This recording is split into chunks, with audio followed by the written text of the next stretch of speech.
सभी साथियों को मेरा नमस्कार। आज मैं आप लोगों को इस वीडियो में बोर्ड एग्ज़ाम 2024 की दृष्टि से एक most important English model question paper provide कराने जा रहा हूं। इससे पहले दो most important English model question paper आप लोगों को मैं प्रोवाइड करा चुका हूं। अगर आपने उन वीडियोज़ को नहीं देखा है तो मेरे कहने पर विजिट अवश्य करें। काफ़ी कॉन्फिडेंट आप लोगों के अंदर डेवलप होगा और 5 क्वेश्चन मॉडल पेपर से आपका मैं पेपर बाहर जाने नहीं दूंगा। तो इंटरफेस आपको कुछ इस प्रकार का क्वेश्चन पेपर का देखने को मिलेगा। समय आप देख सकते हैं, पूर्णांक देख सकते हैं, लेकिन निर्देश मेरे कहने पर एक बार अपने क्वेश्चन पेपर में अवश्य पढ़ें। शायद हो सकता है कोई नई चीज़ उसमें इंक्लूड कर दी गई हो। सेक्शन ए आपका रीडिंग पर आधारित है और क्वेश्चन नंबर फर्स्ट के अंतर्गत आपको निर्देश दिया है, read the following passage carefully and answer the questions that follow. इस पैसेज को आपको सावधानी पूर्वक पढ़ना है। अगर आप नहीं जानते हैं कि अनसीन पैसेज किस प्रकार से सॉल्व किया जाए तो यूट्यूब पर अगर आप इस टाइटल को सर्च करेंगे तो मेरा वीडियो आपको देखने को मिल जाएगा और बहुत अच्छे से मैंने वहां आपको एक्सप्लेन किया है कि किस प्रकार से आप अनसीन पैसेज सॉल्व कर सकते हैं। लेकिन इसके भी आंसर मैंने यहाँ मेंशन किए हैं। आप लोगों को जानकर आश्चर्य होगा, 24 फरवरी 2023 को जो आपका इंग्लिश क्वेश्चन पेपर हुआ था उसके लिए ऐसा ही मैंने एक संभावित क्वेश्चन पेपर बनाकर डाला था। शैम टू शैम अनसीन पैसेज तक उसमें फंस गया था आपका। ठीक है, आप अपने अकॉर्डिंग जो आंसर हैं उन्हें थोड़ा सा छोटा करके भी लिख सकते हैं। तो ये टॉपिक मैंने आपको बहुत अच्छे से समझाया हुआ है। ठीक है, ये आंसर्स हैं। उसके बाद ये वोकैब बेस्ड क्वेश्चन होंगे क्वेश्चन नंबर ई के अंतर्गत। उसके बाद सेक्शन बी यह राइटिंग पर है और क्वेश्चन नंबर सेकंड के अंतर्गत जो आपको टॉपिक्स दिए हैं इनमें से किसी एक टॉपिक पर आर्टिकल लिखना है। तो इन टॉपिक्स को आप सर्च करेंगे तो हमारे वीडियोज़ देखने को मिल जाएंगे। अगर नहीं भी मिलते हैं, किसी के भी देखने को मिलें और जो सरल हों उनके आप तैयार करके जा सकते हैं। ये दोनों लेटर भी मैंने यूट्यूब पर आपको प्रोवाइड किए हैं, सर्च करेंगे तो आपको देखने को मिल जाएंगे। ठीक है, सेक्शन सी यह ग्रामर बेस्ड होगी और क्वेश्चन नंबर 4 के अंतर्गत 5 MCQs आपसे पूछे जाएंगे। ठीक है, तो पहला क्वेश्चन आपका 1 वर्ड पर है, यानी कि a person who does not believe in the existence of God. एक ऐसा व्यक्ति जो भगवान के अस्तित्व में विश्वास नहीं रखता है उसे हम कहते हैं एथीस्ट, यानी कि नास्तिक। ईगोइस्ट ये भी आपसे पूछा गया है, मोस्ट इम्पोर्टेंट वर्ड है, तो जिसे आप कहते हैं स्वार्थी। अ लवर ऑफ मैनकाइंड उसे अल्ट्रिस्ट कहते हैं। और ये वर्ड आप देख सकते हैं, ये भी पूछा गया है आपका एमिग्रेंट, लेकिन इमिग्रेंट तो 2023 में भी आपसे पूछा गया है, तो तैयार कर लें, स्क्रीनशॉट ले सकते हैं ये। उसके बाद द फ्रेज होल्ड गुड, इसका मीन्स बताना है तो इफेक्टिव होता है साथियों। सिनोनियम्स आपको बताना है डेस्टिनी का, तो यह हो जाएगा फॉर्चून। यहाँ no sooner had he come here when his father talked to him. तो इस सेंटेंस में किस एक शब्द में गलती है वो बतानी है। तो साथियों नो सूनर के साथ वहन नहीं बल्कि कंपैरिजन कंजंक्शन देन का यूज करते हैं। तो वहन में गलती है, वहन किसके साथ लगाते हैं तो आप हार्डली के साथ लगाते हैं। किसके साथ? हार्डली के साथ। ठीक है, और नो सूनर के साथ देन, हार्डली के साथ वहन, एज सून एज के साथ कॉमा।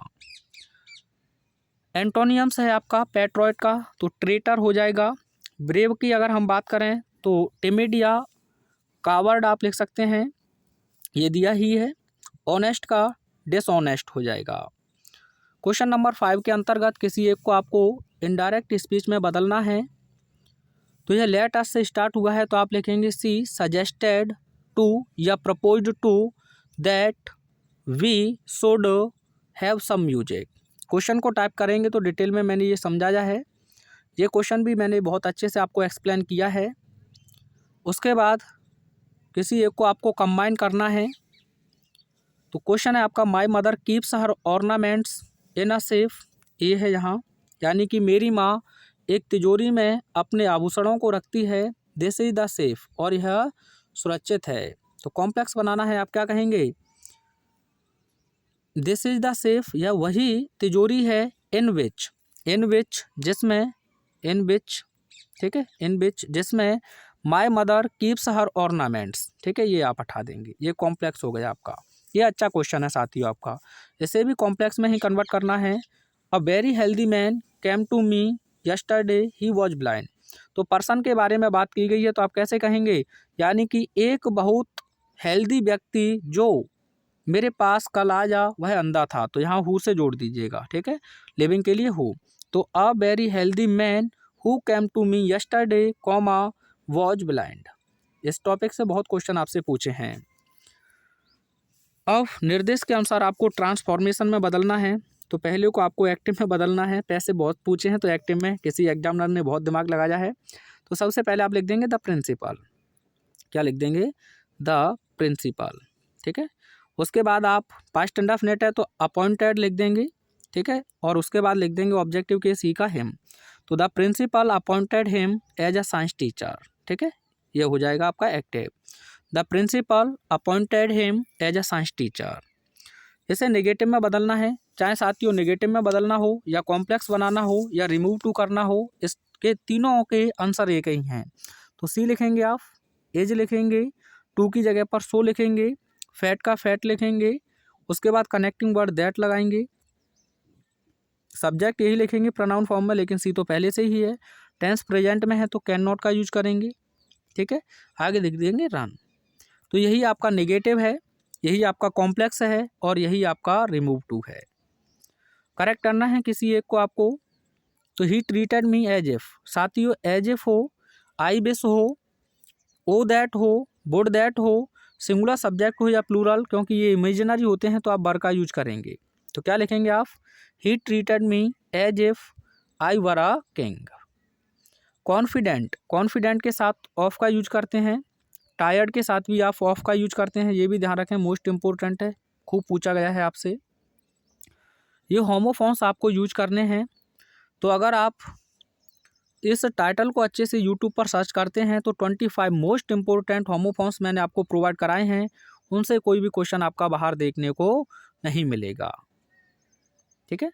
उसके बाद ट्रांसलेट करना है आपको पैसेज को